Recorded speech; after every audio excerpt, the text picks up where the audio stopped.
날씨가 다시 쌀쌀해졌죠? 네, 다시 겨울은 안 가겠지만 봄은 좀 더디 올 거라는 생각이 들었는데 역시나 봄은 지금 아직도 오고 있는 중인 것 같습니다. 날씨가 이렇게 변화가 있다 보니까 몸을 다치시는 분들이 많이 계신 것 같아요. 저희 본당 교우분들 중에서도. 그래서 각별히 좀 봄이 왔다 싶어가지고 팔짝 기지개를 펴다가 갈빗대 나갈 수도 있어요. 정말요. 조심하지 않으면 갈빗대 나가고 막 합니다. 제가 요즘 주위에 많은 분들이 다치시는 걸 보면서 그런 생각이 듭니다. 아시는 분들은 아시겠지만 저희 시카고의 성모성당 신부님께서 지난주 월요일 날 운동을 나가셨다가 다치셨어요. 근데 다친 부위가 뭐 그냥 잠깐 조금 다친 것이 아니라, 여러분 고관절 아시나요? 예, 여기 허벅지, 이 엉덩이 대퇴부 있는데 다리와 이 몸을 연결해 주는 그 관절, 굉장히 중요한 관절이죠.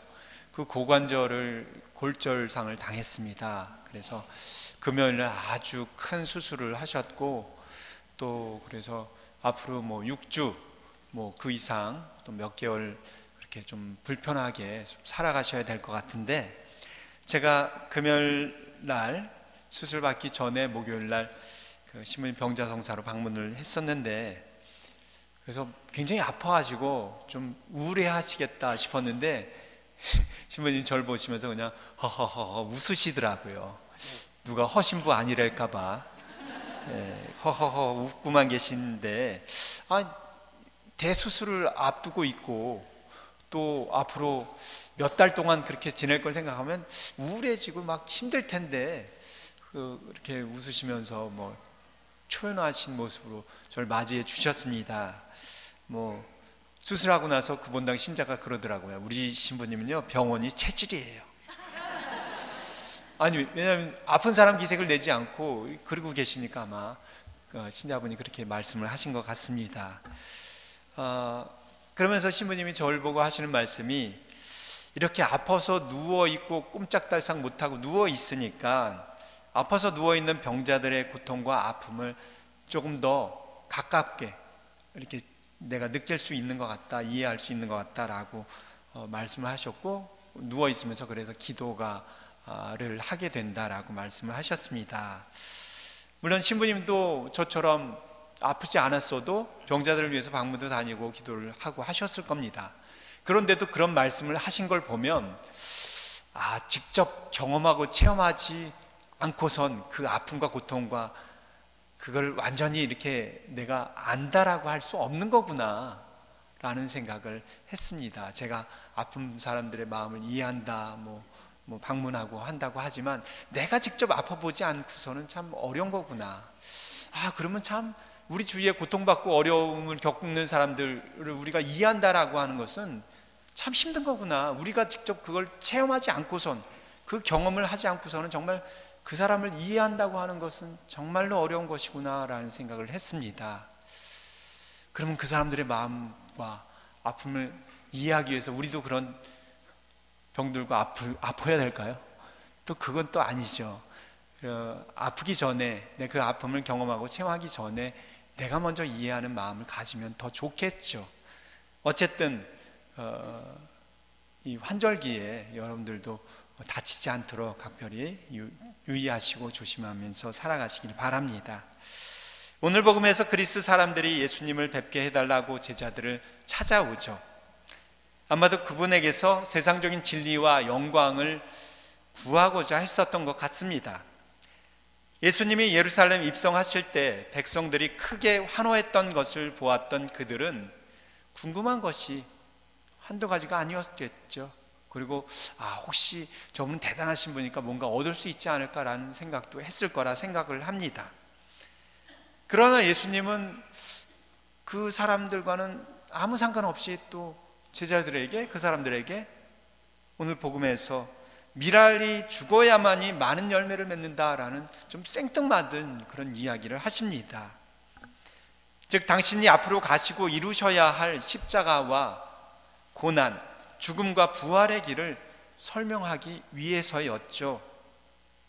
바로 그것이야말로 당신의 몸을 바쳐서라도 이 세상에 드러내야 할 진리이고 영광이기 때문에 그래서 말씀하신 것이라 생각합니다.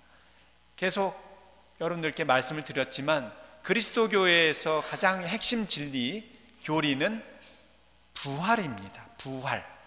부활 때문에 우리가 이런 신앙생활을 하고 또 이렇게 믿음의 생활을 하는 것이죠. 부활은 다시 산다는 이야기예요. 다시 산다. 다시 살아나가기 위해서, 다시 살기 위해서의 전제 조건은 죽음입니다. 죽음. 그렇잖아요. 그냥 살아가기 위해서는 그냥 탄생이 전제돼야 되겠지만, 그러나 다시 산다라고 했을 때는 죽어야지 다시 살 수 있는 거예요. 죽지 않고는 다시 살 수 없습니다. 즉 예수님은 부활하시기 위해서 순환과 십자가의 죽음이 반드시 필요했는데, 바로 그 죽음을 통해서만 얻을 수 있는 부활의 진리를 설명하기 위해서 당신의 온몸을 바쳐서, 온 생명을 바쳐서, 죽음을 바쳐서 우리에게 보여주시기 위해서 그렇게 하신 것이죠. 살아있는 모든 것은 죽음이 있고 어쩌면 죽음을 향해 가는 존재일 수 있겠습니다. 우리 인생도 마찬가지죠. 젊었을 땐 모르지만 연세가 드시면 하루하루 한 발자국 한 발자국 죽음을 향해 간다라는 느낌들이 있죠. 그런데 이 사람만이 아니라 살아있는 모든 것들이 다 그렇습니다. 그러나 그 모든 생물의 끝은 끝이 아니라 새로운 삶의 시작이라는 것을 우리는 또 우리 주위에서 보게 됩니다. 특히 요즘 같은 봄철 시기에 우리는 그것을 많이 느끼게 되죠. 어느 때는 그런 생각도 합니다.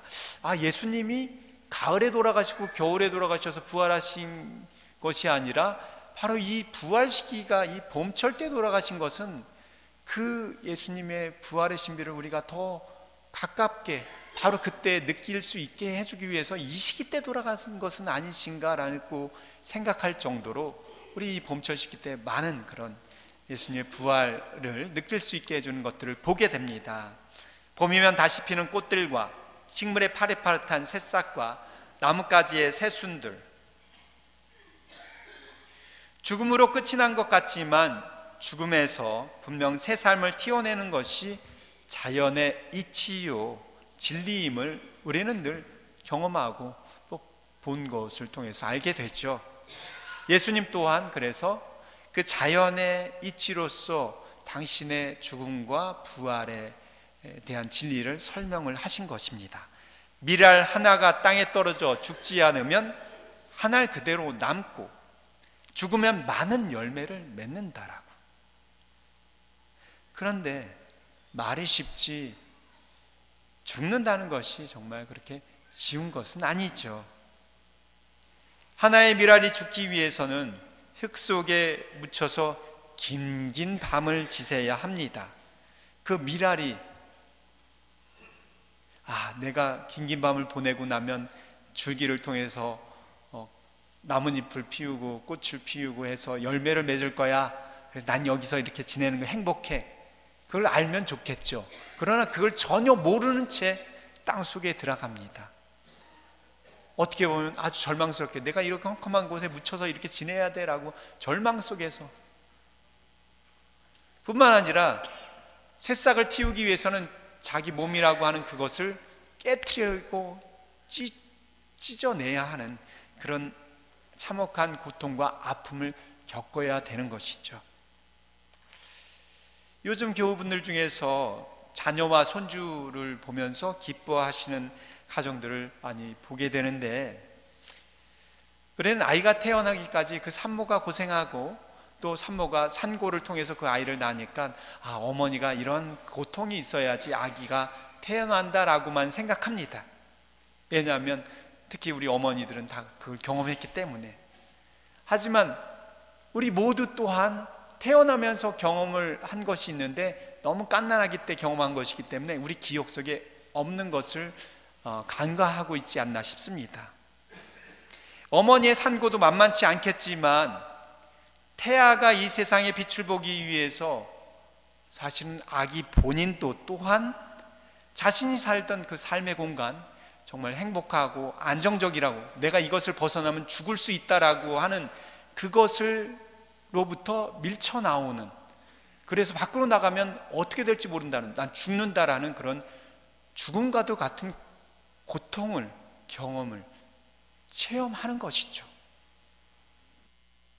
그것이 있어야지만이 탄생이라는 그 신비가, 그 새로운 생명이 주어지게 되는 것입니다. 우리는 그것을 다 경험했지만 까먹고 있어요.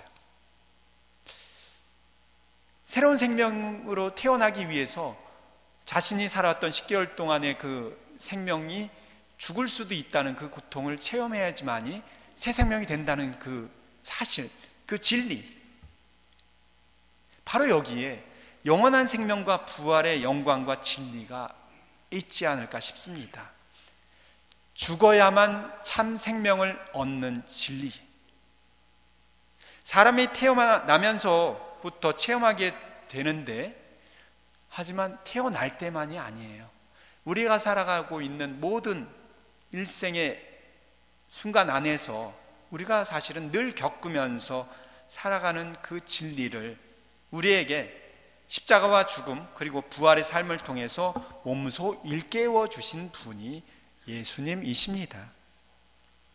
예수님은 부활을 위해서 십자가와 죽음이 필요했듯이 우리가 일상 안에서 부활을 체험하기 위해서는 힘들고 어려운 삶의 십자가를 거쳐야 한다는 것을 당신의 죽음과 삶과 부활로서 확실히 우리에게 몸소 자기 인생 통틀어서를 통해서 보여주신 것이라 할 수 있습니다. 요즘 저희 본당은 성경 올림픽을 통해서 그런 일상의 체험들을 여러분들은 하고 있지 않나라고 싶습니다. 벌써 성경 필사 이제 막바지에 이르고 있는데 필사를 다 마쳐서 제출하신 분도 계셔요, 벌써. 그런데 성경을 필사하는 데는 많은 시간과 또 많은 정성이 들어가야 되죠. 어떤 분들은 그것이 의미 없다고 생각하시는 분들은 왜 저런 시간들을 많이 저렇게 쓸데없는 데 보내고 있나라고 생각하시는 분도 계시고 것이고, 또 어떤 분들은 야, 저 사람은 왜 그 좋은 시간을 더 많은 걸 하기 위해서 있는 시간을 죽이고 있나라고 생각할 수도 있을 겁니다.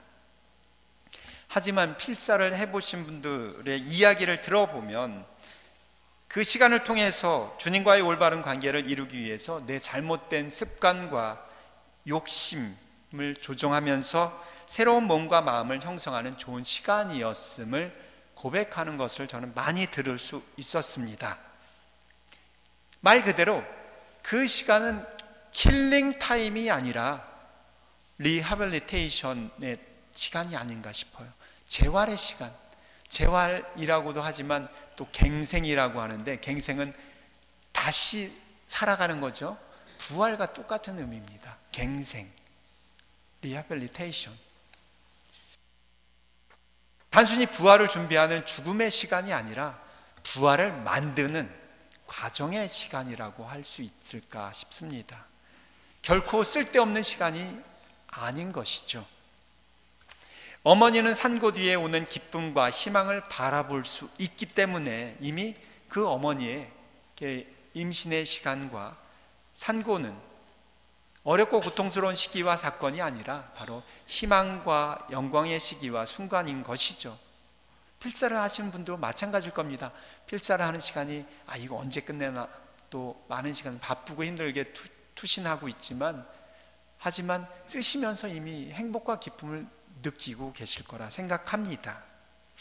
아까 말씀드렸듯이 허신부님 아마 이 관절 수술을 받으면 그런 이야기를 하시더라고요. 의사 선생님이 관절 수술을 해도 나중에 관절염이 예상이 된다라고 얘기를 하시는데 좀 걱정이 돼요. 허신부님이 아직 젊은 나이인데 또 관절염을 안고 살아갈 걸 생각하면. 근데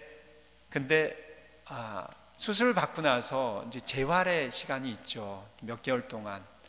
그 재활의 시간을 잘 보내시면 관절염을 조금 더 막을 수 있다라고 이야기를 하더라고요. 정말 확실하게 죽었다고 생각하고 확실하게 재활하는데 시간을 투자하고 노력을 해야 된다는 얘기가 아닐까 싶습니다.